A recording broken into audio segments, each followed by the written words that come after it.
This is the album that I have been bitching about. This is the album that I've been complaining to everyone about. This is the album that I have been waiting for eternity. And now it's finally here. We have PLECTRUMELECTRUM. 3rdEyeGirl stuff. The singles that came out, I really wasn't into them. And it wasn't that they were bad songs. It was just that the songs just didn't resonate with me as much as other songs that came out during that period. This album is solid through and through. I really was pleasantly surprised when I heard the music on this album, because at first I was like, okay, I've kind of heard a lot of the singles already that came out last year and earlier this year, but I really was pleasantly surprised at how well this album really does flow, and it does showcase the strengths, both the strengths and the weaknesses of this band, and how Prince is utilizing them. This album starts out with a bang. The first track, the opening track, wow, oh my god. Fantastic guitar work, fantastic vocal interplay between Prince and members of 3rdEyeGirl. I mean, these girls really know how to hold it down, and this song proves it. I was a little confused about the chorus, because it's kind of repetitive in some ways, and I was a little confused with the lyrics. But this is that original jam that has Prince just, you know, going ham. And then it goes into Pretzel Body Logic. Pretzel Body Logic, let me just say this. Pretzel Body Logic, when it was released as a single, it was not one of my favorites. Absolutely not. I did not get it. I didn't hate it. I just didn't really, I couldn't form an opinion about it because it was just so much. The chorus was very repetitive. It's still kind of repetitive to me after listening to it in the context of PLECTRUMELECTRUM, but it was, you know, the chorus was really problematic for me, and it sounded like a chant. The bridge definitely, I mean, I don't know, it just definitely reminds me of something that Jimi Hendrix would do during the Band of Gypsies period. I don't know why. And then it goes into one of my top 3 favorites on this album, Ain't Turning Round, which for me, Hannah, I didn't know Hannah as a vocalist, but she is a great vocalist. Let me just say, and this one is one of the tracks that I just love. The way she took the lead, and she, you know, that chorus, I mean it really has that Alanis Morissette type feel. The musicianship on this song is so damn tight that when I tell you it's tight, it is tight. Prince, I don't know what it is about Prince and his guitar work, man. His guitar work is just out of this world. Donna and that bass, Ida, oh my god, like it's just really amazing how they are able to hold their own as musicians. And of course, Prince is going to kill it either way, so it really doesn't matter. I don't know if that is Donna shredding at the end or if it's Prince, but if it is Donna, then it goes into the title track, PLECTRUMELECTRUM, which to me, another one of my favorites. Again, a guitar interplay between Prince and Donna, and I mean that bass with Ida.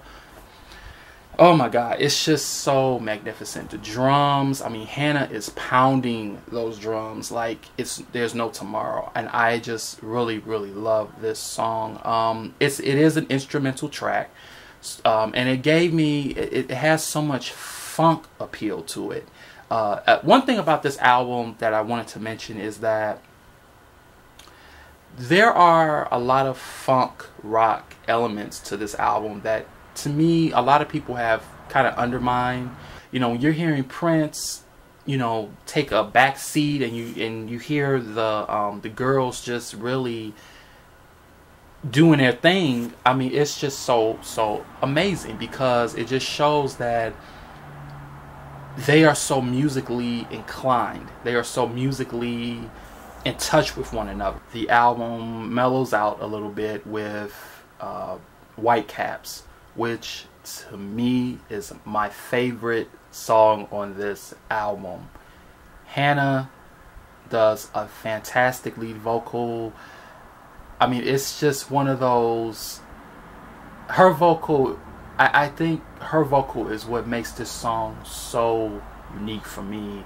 And the way that they are playing, it has a very somber yet, yeah, I would say a kind of like a somber mood to it that I at least for me, that's what I got out of it. And just so emotional. I love this track. I think that she holds her own again as a vocalist. Then it gets back up with Fix Your Life Up. Another track that initially I didn't really have an opinion about when it was released as a single. For me, it was just another ordinary track. But it has grown on me. This song has definitely grown on me, and I think that, you know, it rocks. You know, I love the drums on this particular song. I love Hannah's drumming on this song, and I really appreciate that. Yeah, that chorus is really cool. The track Boy Trouble,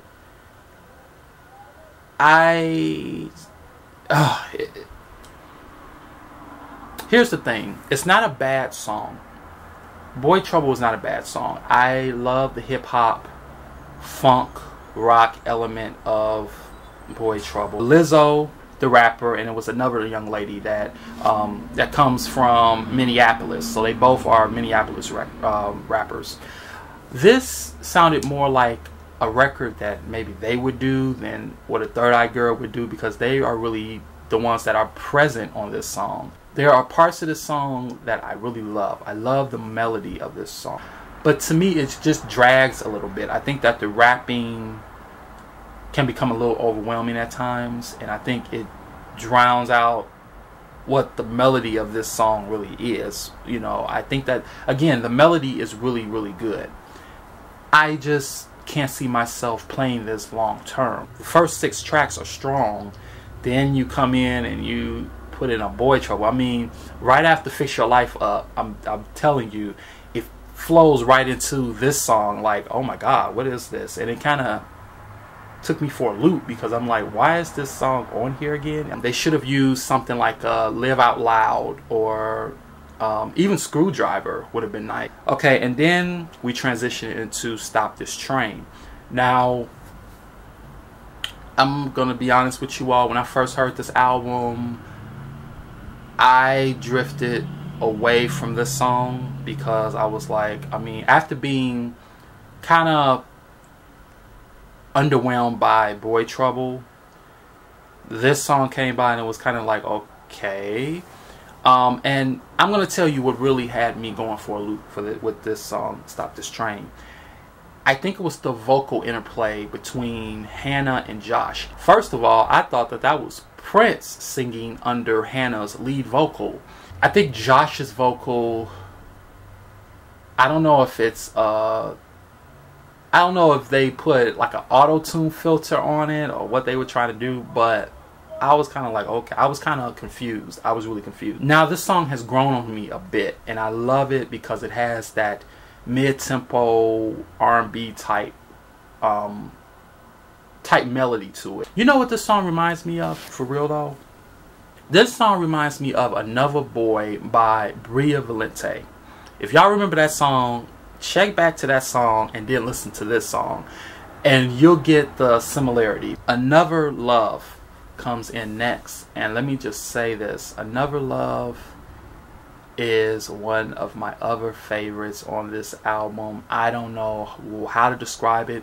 There are people who have kind of had a mixed reaction to the song, and I'm going to tell you why. This is actually a cover of Alice Smith's original. She did her original version of Another Love. And I will admit, her version trumps this by a mile. Her version remains a definitive. But I love what Prince did with this. He put a little more of a rock edge to this song, and it's more heavier.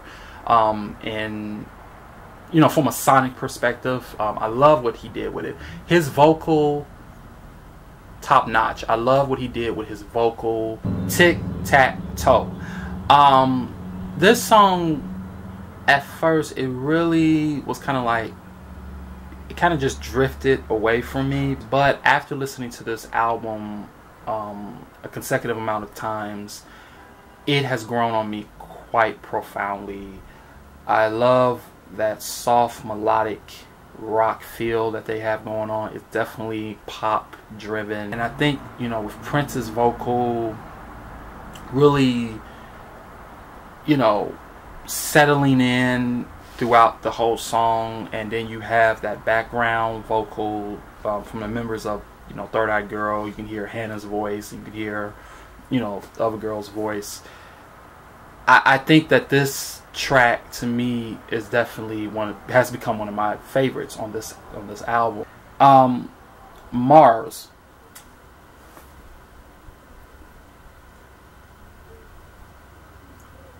For me, worst track on the album. It definitely has that. It definitely has that funk, that punk funk style to it. But it really did nothing for me. It really did nothing, and it's the shortest track on this album. The funk and roll PLECTRUMELECTRUM version, definitely different from the version that you hear on Artificial Age, which is more modern, R&B, pop, you know, influenced. This one is definitely more funk and rock influenced, but it's still a pop song. This song, while it's better than the version that is on Artificial Age, it's still, I don't know what it is, I can't put my finger on it, but there's something missing, and it's still something that I felt that was missing. When I hear the Arsenio Hall version, the one that they did on the Arsenio show earlier this year, it had a punch to it. You know, it had a punch. It had a lot of precision. This track, to me, sounds a little more forced. Overall, I think that PLECTRUMELECTRUM is a good effort. I will not say that it's bad. It's definitely not bad. I did expect a little more. And you know, when you're hyping this up as, okay, yeah, we're doing some funk, we're doing some rock, you know, we're about to go head on head, and I was like, oh God, you know, and that's what really intrigued me about this project even before it was released. I don't know how I would kind of view PLECTRUMELECTRUM. There are a lot of things that I would like for Prince to do if he was able to, if he is going forward with this sound. And I think that it is good that he's going for a more heavy, rockier funk style. Thank you all so much, and you have a great day. Bye bye.